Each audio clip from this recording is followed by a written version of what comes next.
Hi friends, welcome back to my blog. Friends, ನೆನ್ನೆ ವ್ಲಾಗಲ್ಲಿ ತೋರಿಸಿದ್ನಲ್ವಾ, ಇದು ಹದ್ದಿನಕಲ್ಲು ಹನುಮಂತ ಬೆಟ್ಟ. ಇದು ನೋಡಿ, ಇಲ್ಲಿ ದರ್ಶನ ಎಲ್ಲ ಮುಗಿಸ್ಕೊಂಡು ಈಗ ಹೊರಡ್ತಾ ಇದ್ದೀವಿ. ನೆನ್ನೆ ವ್ಲಾಗೆ ಇವತ್ತು ಕೂಡ ಕಂಟಿನ್ಯೂ ಆಗ್ತಾ ಇದೆ. ಈಗ ಇದೊಂದು ಪ್ಲೇಸ್ ಮುಗಿಸ್ಕೊಂಡು ನಾವು ನೆಕ್ಸ್ಟು ಎಲ್ಲಿ ಹೋಗ್ತಾ ಇದ್ದೀವಿ ಅಂತ ತೋರಿಸ್ತೀನಿ ಬನ್ನಿ. ಹಾಗೆ ಈ ಬೆಟ್ಟಕ್ಕೆ ಹತ್ತಿಬಿಟ್ಟಂತೂ ಫುಲ್ ಟಯರ್ಡ್ ಆಗಿಬಿಟ್ವಿ. ಹತ್ತೋವಾಗೇನೋ ಹತ್ಬಿಟ್ವಿ, ಇಳಿಯೋವಾಗೂ ತುಂಬ ಕಷ್ಟ ಆಯಿತು, ಹತ್ತೋವಾಗೂ ಅಷ್ಟೇ ತುಂಬ ಕಷ್ಟ ಆಯಿತು. ಈಗ ಹಟ್ಟಿಲಕ್ಕಮ್ಮ ದೇವಿ ದೇವಸ್ಥಾನಕ್ಕೆ ಬಂದಿದ್ದೀವಿ. ಇಲ್ಲೂ ಕೂಡ ಅಮ್ಮನವರ ದರ್ಶನ ಮಾಡಿಕೊಂಡು ಹೊರಡ್ತೀವಿ. ಯಾಕಂದರೆ ಒಳಗಡೆ ವಿಡಿಯೋ ಮಾಡೋದಕ್ಕೆ ಬಿಡಲ್ಲ, ಹಾಗಾಗಿ ನಾನು ಒಳಗಡೆ ಏನು ವಿಡಿಯೋ ಮಾಡಿಲ್ಲ. ಇಲ್ಲಿ ಅಮ್ಮನವರ ದರ್ಶನ ಮಾಡಿಕೊಂಡು ಹೋದ್ವಿ. ಹಾಗೆ ಇಲ್ಲಿ ರಶ್ ಏನಿರಲಿಲ್ಲ, ಬೇಗ ದರ್ಶನ ಆಯಿತು. ಹಾಗೆ ಇಲ್ಲಿಂದ ಮುಗಿಸ್ಕೊಂಡು ನೆಕ್ಸ್ಟು ಜಲದಿಗೆರೆ ಅಮ್ಮನವರ ದೇವಸ್ಥಾನಕ್ಕೆ ಹೋಗಿರ್ತೀವಿ. ಅದು ಕೂಡ ತೋರಿಸ್ತೀನಿ ಬನ್ನಿ ಫ್ರೆಂಡ್ಸ್. ಹಾಗೆ ಇದು ಬಂದು ಜಲದಿಗೆರೆ ಅಮ್ಮನವರ ದೇವಸ್ಥಾನ. ನೋಡಿ, ಇಲ್ಲಿ ಏನಾದರೂ ಹರಕೆಗಳೆಲ್ಲ ಮಾಡಿಕೊಂಡ್ರೆ ಕೋಳಿಗಳೆಲ್ಲ ಕಟ್ ಮಾಡೋದು, ಕುರಿ ಕಟ್ ಮಾಡೋದೆಲ್ಲ ಇಲ್ಲಿ ಮಾಡ್ತಾರಂತೆ. ನಾನು ಫಸ್ಟ್ ಟೈಮ್ ಬಂದಿರೋದು. ನೋಡಿ, ಇಲ್ಲೂ ಕೂಡ ಇಲ್ಲಂತೂ ಸಖತ್ತಾಗಿ ರಶ್ ಇತ್ತು. ಹಾಸನಾಂಬ ದೇವಿ ದೇವಸ್ಥಾನದಲ್ಲಿ ಕೂಡ ಅಷ್ಟೊಂದು ರಶ್ ಅನಿಸಿಲ್ಲ ನಮಗೆ. ಬರೀ ಒಂದು 5 ನಿಮಿಷದಲ್ಲಿ ದರ್ಶನ ಮುಗಿಸ್ಕೊಂಡು ಬಂದ್ವಿ.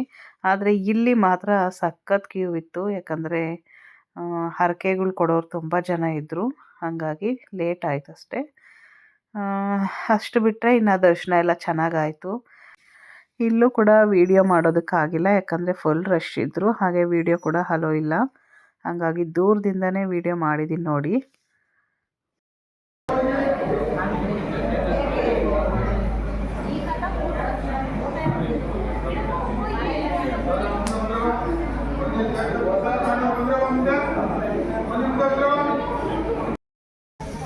ಫ್ರೆಂಡ್ಸ್, ನಾವೀಗ ಜಲದಿಗೆರೆ ಅಮ್ಮನವರ ಕ್ಷೇತ್ರಕ್ಕೆ ಬಂದಿದ್ದೀವಿ. ಇಲ್ಲಿ ತುಂಬ ರಶ್ ಇತ್ತು, ಹಾಸನಾಂಬೆಗಿಂತ ಫುಲ್ ರಶ್ ಇತ್ತು. ಅದಕ್ಕೆ ಈಗ ದರ್ಶನ ಮುಗಿಸ್ಕೊಂಡು ಆಚೆ ಬಂದ್ವಿ. ಹಾಗೆ ಇಲ್ಲಿ ಕೋಳಿ ಬೇರೆ ಕಟ್ ಮಾಡ್ತಾರೆ.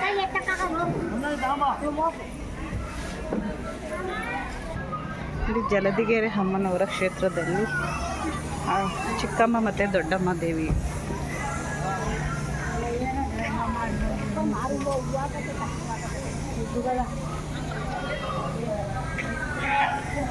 ಅಲ್ಲಿ ಚಿಕನ್ ಮಟನ್ ಸ್ಮೆಲ್ ಬರ್ತೈತೆ, ಬಾ ಹೋಗ್ಬಿಟ್ಟು ತಿನ್ಬಿಟ್ಟು ಬರೋಣ. ಯಾರು? ಹಾಂ, ಅವರಿಲ್ಲೇ ಮಾಡಿದ್ದ ಬಾಯ್ಕೊಂಡ ಥರ.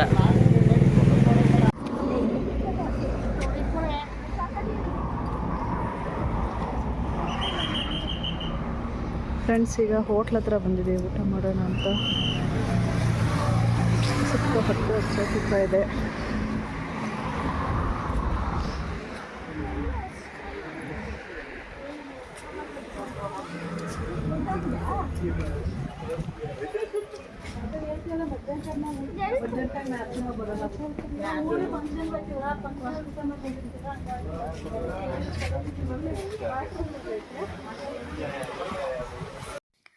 ಫ್ರೆಂಡ್ಸ್, ಮಧ್ಯಾಹ್ನ ಆಯಿತು. ಮಧ್ಯಾಹ್ನ ಒಂದು 3 ಗಂಟೆ ಆಗಿರ್ಬೋದು. ಹೊಟ್ಟೆ ತುಂಬ ಹಸಿತಾ ಇತ್ತು, ಯಾಕಂದರೆ ಬೆಟ್ಟ ಬೇರೆ ಹತ್ತಿ ಹಿಡಿದ್ವಲ್ಲ, ಅದಕ್ಕೆ. ನೋಡಿ, ಈಗ ಒಂದು ಹೋಟ್ಲಿಗೆ ಬಂದು ಊಟ ಮಾಡೋಣ ಅಂತ ಇಲ್ಲೊಂದು ಹೋಟ್ಲಿಗೆ ಬರ್ತೀವಿ. ಇಲ್ಲಿ ನೋಡಿ, ಟ್ರೈನ್ ಮಾಡಿದ್ದಾರೆ, ತುಂಬ ಚೆನ್ನಾಗಿತ್ತು. ಮಕ್ಕಳೆಲ್ಲ ಒಂದು ಫೋಟೋ ತಗೊತಾ ಇದ್ರು. ಒಂಥರ ನೋಡೋದಕ್ಕೆ ರಿಯಲ್ ಟ್ರೈನ್ ಥರನೇ ಅನಿಸುತ್ತೆ. ಹಾಗೆ VIP AC ರೂಮಲ್ಲಿ ಕೂತ್ಕೊಂಡು ಊಟ ಮಾಡೋದಕ್ಕೆ ಟ್ರೈನ್ದೊಂದು ಬೋಗಿ ಥರ ಮಾಡಿದ್ದಾರೆ. ಅದನ್ನು ವೀಡಿಯೋ ಮಾಡೋದೇ ಮರ್ತೋಗ್ಬಿಟ್ಟಿದ್ದೀನಿ ನಾನು. ಇಲ್ಲಿ ಊಟ ಮುಗಿಸ್ಕೊಂಡು ನಾವು ಹೊರಡ್ತಾ ಇದ್ದೀವಿ ಈಗ. ಮತ್ತು ಇದಾದಮೇಲೆ ನೆಕ್ಸ್ಟು ರಂಗನಾಥ ಸ್ವಾಮಿ ದೇವಸ್ಥಾನಕ್ಕೆ ಹೋಗ್ತಾ ಇದ್ದೀವಿ. ಬನ್ನಿ ಹೋಗೋಣ.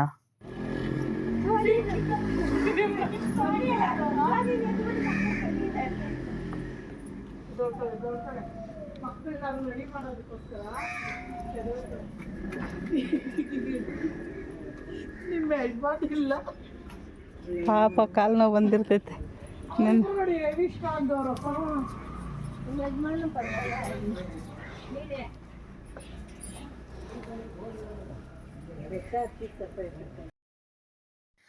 ಫ್ರೆಂಡ್ಸ್, ಇವತ್ತಂತೂ ಬೆಟ್ಟ ಹತ್ತಿರೋದಕ್ಕೆ ಎಲ್ಲರಿಗೂ ಕಾಲು ನೋವಿತ್ತು. ಬೇರೆ ಯಾವ ದೇವಸ್ಥಾನಕ್ಕೂ ಹೋಗೋ ಇಂಟ್ರೆಸ್ಟೇ ಇರಲಿಲ್ಲ, ಆ ಥರ ಆಗಿಬಿಟ್ಟಿತ್ತು. ಆದರೂ ಕೂಡ ಇನ್ನು ಅಷ್ಟು ದೂರ ಹೋಗಿದ್ದೀವಲ್ಲ ಅಂಥೇಳಿ ಅಲ್ಲೇ ಸುತ್ತಮುತ್ತ ಇರುವಂಥ ದೇವಸ್ಥಾನಗಳಿಗೂ ಹೋಗಿಬಿಟ್ಟು ಬಂದ್ವಿ. ಹಾಗೆ ಇದು ರಂಗನಾಥ ಸ್ವಾಮಿ ದೇವಸ್ಥಾನ.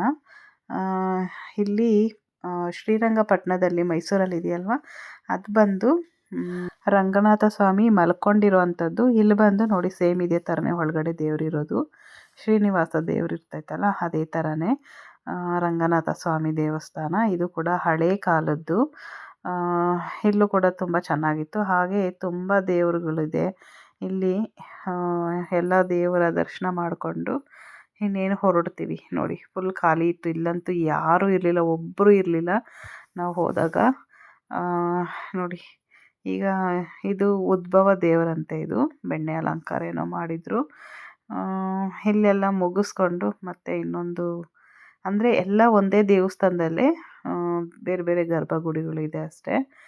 ರಂಗನಾಥ ಸ್ವಾಮಿ ದೇವಸ್ಥಾನ ಇದು.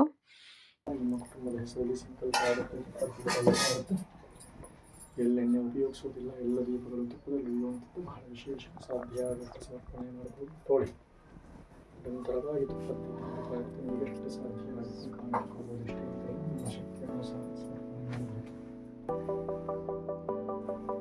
ಸಾಧ್ಯ ಆಗಿದ್ದು ಕಾಣಿಕೆ ಸಮರ್ಪಣೆ.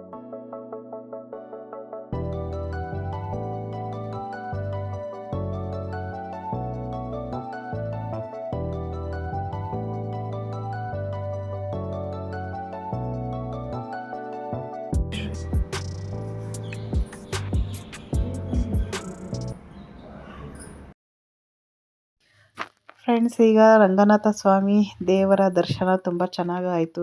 ತುಂಬ ಖಾಲಿ ಇತ್ತು, ಯಾರೂ ಕೂಡ ಇರಲಿಲ್ಲ. ನೋಡಿ ಇದು ಕಲ್ಯಾಣಿ. ಈಗ ಇದೆ ರಂಗನಾಥ ಸ್ವಾಮಿ ಟೆಂಪಲ್ನ ಮುಗಿಸ್ಕೊಂಡು ನೆಕ್ಸ್ಟು ನಾವು ಮಂತ್ರಾಲಯಕ್ಕೆ ಹೋಗ್ತಾ ಇದ್ದೀವಿ. ಮಂತ್ರಾಲಯ ಅಂದರೆ ಹೊನ್ನವ ಮಂತ್ರಾಲಯ, ಅಂದರೆ ಮಿನಿ ಮಂತ್ರಾಲಯ ಅಂತಾರಲ್ಲ ಅದು. ನೋಡಿ ಇದು ಈಗ ಮಂತ್ರಾಲಯಕ್ಕೆ ಬಂದಿದ್ದೀವಿ. ಇಲ್ಲೂ ಕೂಡ ತುಂಬ ಚೆನ್ನಾಗಿ ದರ್ಶನ ಆಯಿತು. ಒಂದು ಸ್ವಲ್ಪನೂ ರಶ್ಶೇ ಇರಲಿಲ್ಲ. ಹಾಗೆ ಈ ದೇವಸ್ಥಾನದಲ್ಲಿ ಹರಕೆ ಏನಾದರೂ ಮಾಡಿಕೊಂಡು ಏನಾದರೂ ಅಂದ್ಕೊಂಡು ಕಾಯಿ ಕಟ್ಬೋದಂತೆ. ಅಂದರೆ ಈಗ ನಮ್ಮ ಬೆಂಗಳೂರು ಕಡೆ ಎಲ್ಲನೂ ಕಾಟೇರಮ್ಮ ದೇವಿ ದೇವಸ್ಥಾನದಲ್ಲೆಲ್ಲ ತೆಂಗಿನಕಾಯಿ ಕಟ್ತಾ ಇದ್ರಲ್ಲ, ಅದೇ ಥರನೇ ಇಲ್ಲೂ ಕೂಡ ತೆಂಗಿನಕಾಯಿ ಕಟ್ಟೋದಿದೆ ಅಂತೆ. ಒಳಗಡೆ ತೋರಿಸ್ತೀನಿ ಬನ್ನಿ ಎಷ್ಟೊಂದು ತೆಂಗಿನಕಾಯಿ ಕಟ್ಟಿದ್ದಾರೆ ಅಂತ. ನೋಡಿ ರಾಯರ ದರ್ಶನ ಮಾಡಿಕೊಂಡು ಫಸ್ಟು ರಾಯರು ಎಲ್ಲರಿಗೂ ಒಳ್ಳೇದು ಮಾಡಲಿ, ಆಯುರ ಆರೋಗ್ಯ ಕೊಟ್ಟು ಕಾಪಾಡಲಿ ಅಂತ ದೇವರಲ್ಲಿ ಪ್ರಾರ್ಥನೆ ಮಾಡ್ಕೊಳ್ಳೋಣ. ಲೋಕ ಸಮಸ್ತ ಸುಖಿನೋ ಭವಂತು, ಸಮಸ್ತ ಸನ್ಮಂಗಳಾನಿ ಭವಂತು. ದೇವರು ಎಲ್ಲರನ್ನೂ ಕಾಪಾಡಲಿ. ನೋಡೋಣ ಬನ್ನಿ ಒಳಗಡೆ ಎಷ್ಟೊಂದು ತೆಂಗಿನಕಾಯಿ ಕಟ್ಟಿದ್ದಾರೆ ಅಂತ ತೋರಿಸ್ತೀನಿ ನೋಡಿ.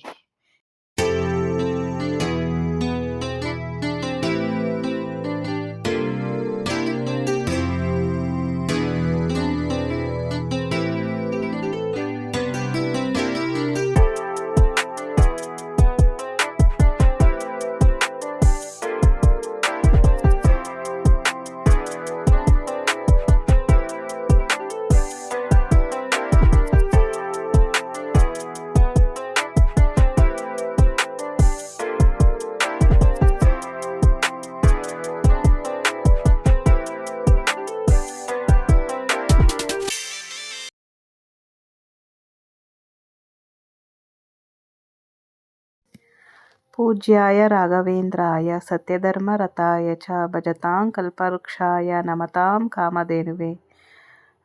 ಫ್ರೆಂಡ್ಸ್, ಎಲ್ಲರಿಗೂ ಗುರುಗಳ ಆಶೀರ್ವಾದ ಸಿಗಲಿ, ಎಲ್ಲರಿಗೂ ಒಳ್ಳೆಯದಾಗಲಿ ಅಂತ ಕೇಳ್ಕೊತೀನಿ. ಫ್ರೆಂಡ್ಸ್, ನಾವು ಹೊನ್ನವ ಮಂತ್ರಾಲಯ ಕ್ಷೇತ್ರ ಬಿಡೋ ಅಷ್ಟರಲ್ಲಿ 6 ಗಂಟೆ ಆಯಿತು. ಈಗ ಮನೆಗೆ ಹೋಗ್ತಾ ಇದ್ದೀವಿ. ಮನೆಗೆ ಹೋಗೋಷ್ಟರಲ್ಲಿ 9 ಗಂಟೆ ಆಯಿತು. ಹಾಗೆ ಹೋಗ್ತಾ ದಾರಿಯಲ್ಲಿ ಇವತ್ತು ನೈಟ್ ಫುಲ್ ಮಳೆ. ಹಾಗೆ ಮನೆಗೆ ಹೋಗೋ ಅಷ್ಟರಲ್ಲಿ ಲೇಟ್ ಆಗಿಬಿಡುತ್ತೆ ಅಂಥೇಳಿ, ಯಾಕಂದರೆ 9 ಗಂಟೆ ಆಗೋಯಿತು. ಮತ್ತು ಇನ್ನು ಹೋಗಿ ಎಲ್ಲರೂ ಅಡುಗೆ ಮಾಡಿ ತಿನ್ನೋ ಅಷ್ಟರಲ್ಲಿ ಲೇಟ್ ಆಗುತ್ತೆ ಅಂದ್ಬಿಟ್ಟು ನಾವು ಹೋಟ್ಲಲ್ಲೇ ಊಟ ಮಾಡ್ಕೊಂಡು ಹೋದ್ವಿ. ಗುಂಡ ಏ ಗುಂಡ ಏ ಗುಂಡ ಎಲ್ಲೋ ಹೋಗಿದ್ದೆ ನೀನು ಬೆಳಗ್ಗೆಯಿಂದ? ಗುಂಡ ಎಲ್ಲ ಹೋಗಿದ್ದೇವೆ ಎಲ್ಲೋಗಿದ್ದೆ ನೀನು ಬೆಳಗ್ಗೆಯಿಂದ ಎಲ್ಲಿ ಅಯ್ಯ ಕಚ್ಚಾಗ್ತೀಯ ನನ್ನ ಫ್ರೆಂಡ್ಸ್. ನೋಡಿ ಇವತ್ತು ನಮ್ಮ ಗುಂಡನ್ನು ಒಬ್ಬನೇ ಬಿಟ್ಟು ಹೋಗಿಬಿಟ್ಟಿದ್ದೀವಿ. ಸಡನ್ನಾಗಿ ಪ್ಲಾನಿಂಗ್ ಆಯ್ತಲ್ವ, ಹಾಗಾಗಿ ಏನು ಮಾಡೋದು ಅಂತಲೇ ಗೊತ್ತಾಗಲಿಲ್ಲ. ನಾನು ಹಾಸನಾಂಬ ದೇವಿಗೆ ಹೋಗ್ಬಿಟ್ವಿ. ಹಾಗೆ ನಮ್ಮ ಪೂಜಾ ಕಾಲೇಜ್ಗೆ ಹೋಗ್ಬಿಟ್ಟಿದ್ದಾಳೆ, ನಮ್ಮ ಗೌತಮ್ ಸ್ಕೂಲ್ಗೆ ಹೋಗ್ಬಿಟ್ಟಿದ್ದಾನೆ. ಇವನೊಬ್ಬನೇ ಪಾಪ ಮನೇಲಿ ಏನು ಮಾಡ್ತಾನೋ ಅಂತ ಟೆನ್ಷನ್ ಆಗೋಗ್ಬಿಟ್ಟಿತ್ತು. ಇವಂದೇ ಯೋಚನೆ ಆಗಿಬಿಟ್ಟಿತ್ತು ನನಗೆ ಟ್ರಿಪ್ಪಲ್ಲಿ ಕೂಡ. ಅದಕ್ಕೆ ನಾನು ಮುನ್ರತ್ನಕ್ಕೆ ಫೋನ್ ಮಾಡಿ ಪಾಪ ಹೇಳಿದ್ದಕ್ಕೆ ಅವಳು ಮುನ್ರತ್ನ ಕರ್ಕೊಂಡೋಗಿ ಅವಳು ನೋಡ್ಕೊಂಡ್ಳು ಒಂದಿನ ಎಲ್ಲ. ಪಾಪ ಅವ್ರ ಮನೆಯಲ್ಲೇ ಇತ್ತು. ನಾವು ಬಂದಿದ ತಕ್ಷಣ ನೋಡಿ ಏನು ಮಾಡ್ತಾಯಿದ್ದಾನೆ ಅಂತ.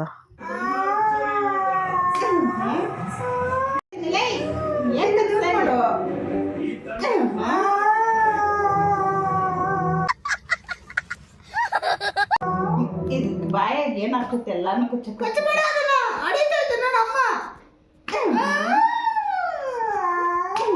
ಕಳ್ಸಿ ಹೊಡಿಬೇಕು ಹೊಡಿಬೇಕು.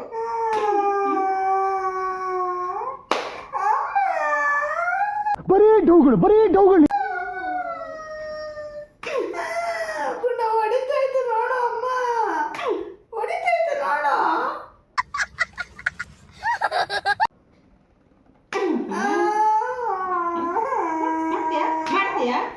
ಮಾಡ್ತೀಯಾ ಇನ್ನ ಹೊಡಿ ಅಂತವನಲ್ಲಿ ಹೊಡಿಬೇಕಲ್ಲ ಗುಂಡ. ನಿನ್ನೆಷ್ಟು ಹೊಡಿತಾಳಲ್ಲ ಅದು. ಇನ್ನೋಡ ಹೊಡಿತೈತೆ ಬುಗ್ಲ ಬುಗ್ಲ.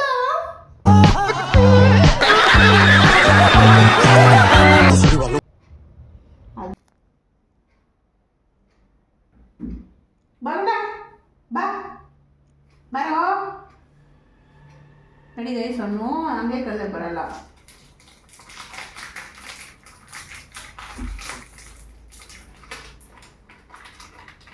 ಏನು ಗುಂಡ ಬಿಚ್ಚಬೇಕಾ ಗುಂಡ? ಬಾ ಸೆಕೆಂಡ್ ಕೊಡೋ, ಅದಕ್ಕೆ ಸೆಕೆಂಡ್ ಕೊಡೋ. ಸೆಕೆಂಡ್ ಕೊಟ್ಟರೆ ಕೊಡ್ತೀನಿ, ಇನ್ನೂ ಕೊಡಲ್ಲ. ಅಮ್ಮ ಸೆಕೆಂಡ್ ಕೊಡು, ಬಿಸಿ ಕೊಡ್ತೀನಿ. ಸೆಕೆಂಡ್ ಕೊಡು. ಸೆಕೆಂಡ್ ಮಾತ್ರ ಕೊಡಲ್ಲ ಗೈಸ್ ಅವನು ಕುದ್ನ ಮಗ. ಕೊಡಲ್ಲ, ತಗೊಳೋಗುತ್ತಮ್ಮ.